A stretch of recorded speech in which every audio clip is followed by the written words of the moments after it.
សម្រាប់បងប្អូនដែលចេះហែលទឹកតែមានបញ្ហាទៅធ្លាក់ចូលក្នុងទឹកអញ្ចឹងបងប្អូនជួយសង្គ្រោះខ្លួនឯងដោយរបៀបណា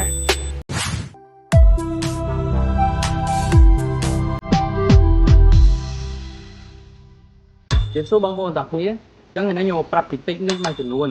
ដែលបងប្អូនដែលអត់ចេះហែលទឹកតែចៃដន្យធ្លាក់ចូលក្នុងទឹកដើម្បីឲ្យបងប្អូនអាចជួយសង្គ្រោះខ្លួនឯងបានជាដំបូងបងប្អូនត្រូវតាំងស្មារតីហើយកុំភ័យ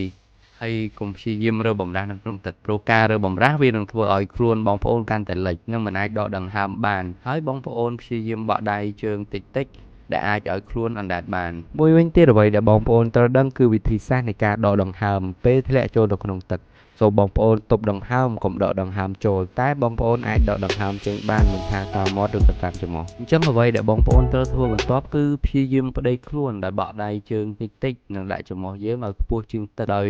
កុំរើបំរាស់ខ្លាំងអ្វីដែលសំខាន់បើសិនជាបងប្អូននៅជិតច្រាំងត្រូវធ្វើកាយវិការនេះតិចតិចដើម្បីឲ្យបងប្អូនអាចអណ្ដែតទៅច្រាំងឬកន្លែងដែលមានទឹករាក់បានតែបើសិនជានៅជិតដៃបងប្អូនមានឧបករណ៍ឬអ្វីដែលអាចអណ្ដែតបានបងប្អូនត្រូវព្យាយាម